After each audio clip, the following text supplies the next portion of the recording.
বিশ্বনবীর মোবারক হাত, পবিত্র হাত আমার মাথার চুলের যেই জায়গায় লেগেছে, আমি চাই ওই চুলগুলা নিয়ে আমি আমার কবরের ভিতরে যাব।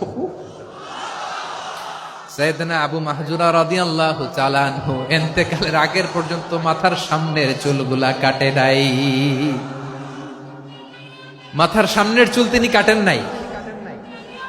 সুবহানাল্লাহি বিহামদি। কেমন ভালোবাসতেন বিশ্বনবী সাহাবীদেরকে, সাহাবারা কেমন ভালোবাসতেন বিশ্বনবীকে। অষ্টম হিজরিতে হুনাইনের যুদ্ধে রাসূল সাল্লাল্লাহু আলাইহি ওয়াসাল্লাম ফিরে আসতেছেন মদিনায়। পথিমধ্যে বেলাল রাদিয়াল্লাহু তাআলা আনহু আযান দিচ্ছেন। কি দিচ্ছেন? তো পাশে ছিল মুশরিকদের একটা পল্লী, কিছু মুশরিক তরুণ, কিছু অমুসলিম কিশোর, তারা আযানকে ব্যঙ্গ করতেছে। আমাদের বাংলায় মুখ ভেঙ্গানো বলে আর কি। বেলাল রাদিয়াল্লাহু তাআলা আনহু আযান দিচ্ছেন, ওই বাচ্চাগুলো মুশরিক, তো ওরা আযানকে ব্যঙ্গ করতেছে, বিকৃতি করে ওরাও আযান দিচ্ছে। উদ্দেশ্য হচ্ছে আযানকে নিয়ে ঠাট্টা করা। উদ্দেশ্য কি? ঠাট্টা করা। ব্যাপারটা মনে কষ্ট পাওয়ার মতো ব্যাপার না? কিন্তু বিশ্বনবী ওইখানে দেখেন কি খুঁজলেন। বিশ্বনবী খেয়াল করলেন অমুসলিম কিশোরদের মধ্য থেকে একটা কিশোরের গলাটা বড় দরাজ গলা, কণ্ঠটা বড় সুন্দর। খেয়াল করে দেখলেন যে কিছু কিশোর বেলালের আযানকে ব্যঙ্গ করে, বিকৃতি করে, কিন্তু একজনের কণ্ঠ দেখতে পাচ্ছেন না এত দূরে, কিন্তু কণ্ঠটা বড় সুন্দর, দরাজ গলা। বিশ্বনবী সাহাবীদেরকে বললেন, ধরো এগুলারে, ধরো। সবগুলারে ধরে বিশ্বনবীর সামনে আনা হলো। ওরা হাঁটু গেড়ে বসলো।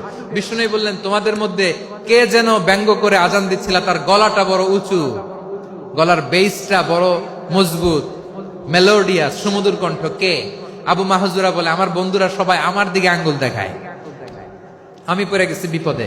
রাসূল সাল্লাল্লাহু আলাইহি ওয়াসাল্লাম বাকি অমুসলিম তরুণদেরকে ছেড়ে দিলেন, বললেন তোমরা যাও। এবার আবু মাহজুরারে পাইছে। আবু মাহজুরার চুলের মধ্যে হাত দিলেন বিশ্বনবী, মাথায় হাত দিয়ে বললেন, এবার আযান দাও দেখি।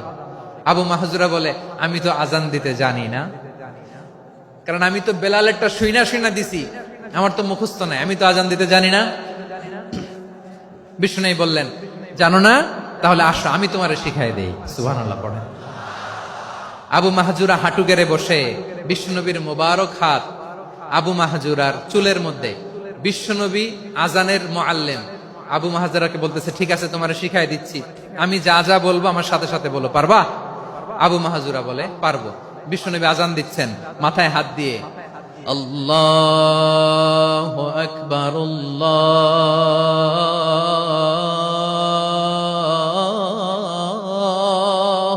আকবার। আবু মাহজুরা এই বাক্যটা পড়লেন। বিশ্বনবী দ্বিতীয় বাক্য পড়তে আরম্ভ করলেন, আল্লাহু আকবার,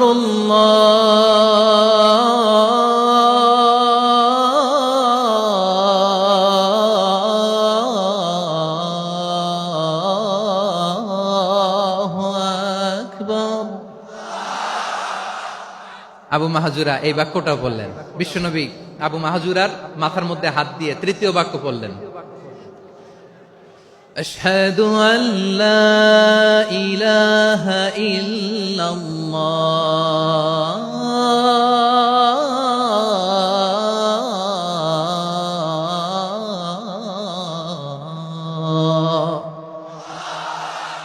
আবু মাহজুরা তৃতীয় বাক্য পড়লেন। বিশ্বনবী একটা বাক্য পরে আবু মাহজুরা পরে, বিশ্বনবী পরে আবু মাহজুরা পরে। আবু মাহজুরা কিন্তু অমুসলিম, মুশরিক। আবু মাহজুরা বলে, এক একটা বাক্য পড়ি আমার কলিজাটা গলে ঠান্ডা হয়ে যায়। এতদিন মোহাম্মদকে গালি দিতাম, এখন মোহাম্মদ আমার মাথায় যখন হাত রাখছে আমার সারা শরীর ঠান্ডা হয়ে গেছে। বিশ্বনবী আযান শিখাচ্ছেন, একটা একটা বাক্য পড়ে আবু মাহজুরাও পড়ে, বিশ্বনবী পড়ে, আবু মাহজুরাও পড়ে।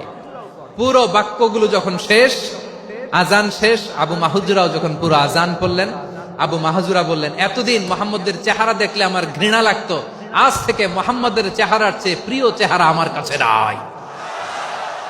আবু মাহজুরা বললেন, ও মুহাম্মদ, আযানের বাক্য তো আপনি আমারে শেখালেন, এখানেই শেষ করবেন না, আপনি আমারে পড়ায় দেন, লা ইলাহা ইল্লাল্লাহু মুহাম্মাদুর রাসূলুল্লাহ সাল্লাল্লাহু আলাইহি ওয়াসাল্লাম। বিশ্বনবীর সাথে দাঁড়িয়ে উনি শাহাদা পড়ে মুসলমান হয়ে গেলেন। এবার আবু মাহজুরা বলে, ইয়া রাসূলুল্লাহ, ইয়া হাবিবাল্লাহ, আমি মুমিন হয়েছি, মুসলমান হয়েছি। আপনার কাছ থেকে আজান শিখার সৌভাগ্য আমি লাভ করেছি নবী। আমার কণ্ঠের বড় তারিফ করেছেন আপনি, আমার আজানকে আপনি পছন্দ করেছেন। একটা জিনিস আপনার কাছে চাই, আপনি আমাকে মক্কার মসজিদুল হারামের মুয়াজ্জিন হিসেবে অ্যাপয়েন্ট করে দেন। বিষ্ণু ইসলাম বললেন, যাও আবু মাহজুরা, আমি তোমাকে পৃথিবীর শ্রেষ্ঠতম মসজিদ মক্কার মসজিদুল হারামের মুয়াজ্জিন হিসেবে অ্যাপয়েন্ট করে দিলাম। দেখছেন কিভাবে ট্যালেন্ট হান্টিং করতে হয়, কিভাবে হিউম্যান রিসোর্স মানব সম্পদকে ব্যবহার করতে হয়। আসছিল আজানকে ভেঙ্গাইতে, আসছিল কেন? আজানকে ব্যঙ্গ করার জন্য, বিকৃত করার জন্য। আজানকে বিকৃত করতে যে ইসলামের সবচেয়ে শ্রেষ্ঠ মসজিদের মুয়াজ্জিন হয়ে গেল। পড়েন সুবহানাল্লাহ। হযরত আবু মাহজুরা রাদিয়াল্লাহু তাআলা আনহু ওনার এই সুললিত কণ্ঠ ব্যবহার করে মসজিদুল হারামে এত সুন্দর করে আল্লাহু আকবার বলে আজান দিতেন। মানুষগুলোর, মুসল্লিগুলোর, মক্কাবাসীর হৃদয়কে তিনি বিগলিত করে দিতেন। মানুষের হৃদয়কে ঠান্ডা হয়ে যেত। শুধু এখানেই শেষ না আমার যশোরের ভাইয়েরা। বিশ্বনবী যখন সাইয়েদনা আবু মাহজুরা রাদিয়াল্লাহু তাআলা আনহুকে আজান শিখাচ্ছিলেন, বলেন তো বিশ্বনবীর হাতটা কোথায় ছিল? আবু মাহজুরার মাথার সামনে, এই চুলের উপরে ছিল।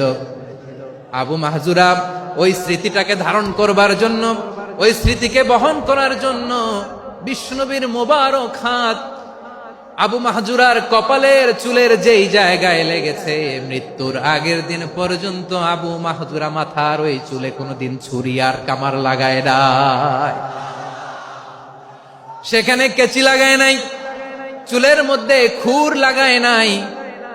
আবু মাহজুরা ডান দিকের চুল কাটতো, বাম দিকের চুল কাটতো, পেছনের চুল কাটতো, সামনের চুল কাটতো না।